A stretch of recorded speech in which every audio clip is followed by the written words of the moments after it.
തെരഞ്ഞെടുപ്പിന്റെ ആദ്യഘട്ടം ഏപ്രിൽ മാസം മധ്യത്തിൽ ഇന്ത്യ തെരഞ്ഞെടുപ്പിലേക്ക് പോകുന്നതിൻ്റെ മുൻപ് വരെ വിദ്വേഷ പ്രസംഗങ്ങളുടെ സൂചന പോലും ഉണ്ടായിരുന്നില്ല. ഒരൊറ്റ പോയിന്റാണ് ഏറ്റവും അധികം തെരഞ്ഞെടുപ്പ് രംഗത്ത്, പ്രചരണ രംഗത്ത് ഏറ്റവും അധികം മുഴങ്ങിക്കേട്ട മുദ്രാവാക്യം മോദിയുടെ ഗ്യാരണ്ടിയാണ്. ഇതാണ് മോദിയുടെ ഗ്യാരണ്ടി. ഇതെല്ലാം തന്നെ വികസന മുദ്രാവാക്യങ്ങൾ തന്നെയായിരുന്നു. ഇപ്പോൾ ഈ 9ാമത്തെ സമ്പദ് വ്യവസ്ഥയായിരുന്ന ഭാരതത്തെ മോദിയുടെ 10 വർഷത്തെ ഭരണം കൊണ്ട് 5ാമത്തെ വലിയ സമ്പദ് വ്യവസ്ഥയാക്കി മാറ്റി ഭാരതത്തെ. അതിന് 3ാമത്തെ വലിയ സമ്പദ് വ്യവസ്ഥയാക്കും. ഇത് മോദിയുടെ ഗ്യാരണ്ടി. അത് മാത്രമല്ല, നമ്മൾ നേടിയ എല്ലാ വികസന നേട്ടങ്ങളും, സ്പേസിൽ വന്ന നേട്ടങ്ങൾ, മറ്റ് റിസർച്ച് രംഗത്ത് നടന്ന നേട്ടങ്ങൾ എല്ലാം തന്നെ എണ്ണി എണ്ണി പറഞ്ഞുകൊണ്ട് വലിയ പ്രതീക്ഷയാണ്, ഒരു വികസന പ്രതീക്ഷ തന്നെയാണ്. ലോകത്തിൻ്റെ നെറുകയിൽ ഭാരതത്തെ പ്രതിഷ്ഠിക്കും എന്ന ഒരു ഗ്യാരണ്ടി. ഈ ഗ്യാരണ്ടി വോട്ടിൻ്റെ രൂപത്തിൽ വേണ്ട രീതിയിൽ ചിലവായില്ല എന്ന ഒരു തോന്നൽ.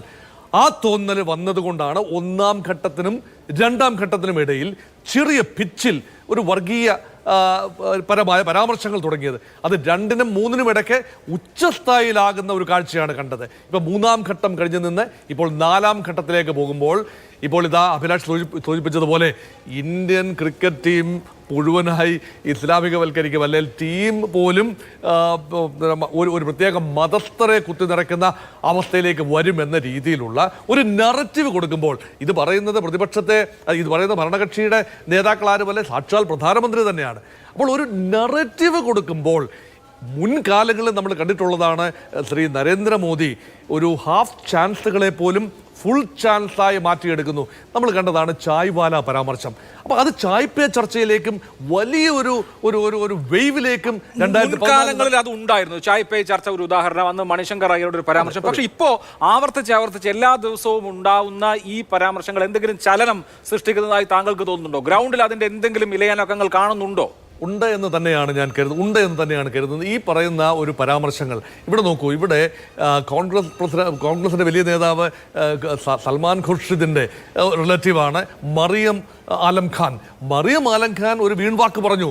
വോട്ട് ജിഹാദ് എന്നൊരു വാക്ക് ഉച്ചരിച്ചപ്പോൾ അതിൽ അതിസമൃദ്ധമായി കയറി പിടിക്കുന്നു. തെറ്റൊന്നും പറയാനാവില്ല. പക്ഷെ അതിനെ ഒന്ന് വ്യാപകവൽക്കരിച്ചു. സമാജ്വാദി പാർട്ടിക്കാരിയായ ഖുർഷിദ് ആ വനിത പറഞ്ഞ ഒരു കാര്യത്തെ കോൺഗ്രസിൻ്റെ ഒരു തട്ടകത്തിൽ കൊണ്ട് കെട്ടുകയും കോൺഗ്രസിനെ പ്രതിരോധത്തിലാക്കുന്ന രീതിയിൽ പരാമർശം നടത്തുകയും ചെയ്തു. അത് മാത്രമല്ല, സാം പിത്രോയുടെ പരാമർശം ഒരു ലൈറ്റ് വെയിനിൽ പറഞ്ഞതാണെന്നാണ് ഞാൻ കരുതുന്നത്. അത് വടക്കേ ഇന്ത്യക്കാർ ആര്യന്മാരെ, വെള്ളക്കാരെ പോലെയും പടിഞ്ഞാറൻ ഇന്ത്യക്കാർ അറബികളെ പോലെയും എന്നുള്ളതെല്ലാം പറഞ്ഞത് തമസ്കരിച്ചുകൊണ്ട് തെക്കേ ഇന്ത്യക്കാർ ആഫ്രിക്കക്കാരെ പോലെയാണ്, കിഴക്കേ ഇന്ത്യക്കാർ ചൈനക്കാരെ പോലെയാണ് എന്ന് പറയുന്നതിനെ ഒരു വംശീയ അധിക്ഷേപമായി കണ്ടുകൊണ്ട് വലിയ പ്രചരണം കൊടുക്കുകയാണ്.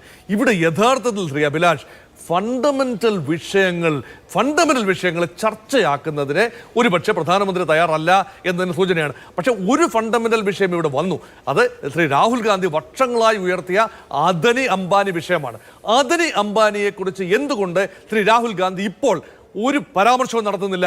ലോറിയിൽ നോട്ടുകെട്ടുകൾ അടുക്കി വെച്ച് അത് രാഹുൽ ഗാന്ധിക്ക് നൽകിയത് കൊണ്ടാണോ, കോൺഗ്രസ് പാർട്ടിക്ക് നൽകിയതുകൊണ്ടാണോ എന്ന രീതിയിൽ ശ്രീ നരേന്ദ്രമോദി ഒരു പരാമർശം നടത്തുമ്പോൾ അതിനെ കോൺഗ്രസ് തീർച്ചയായും കൗണ്ടർ ചെയ്യുന്നു.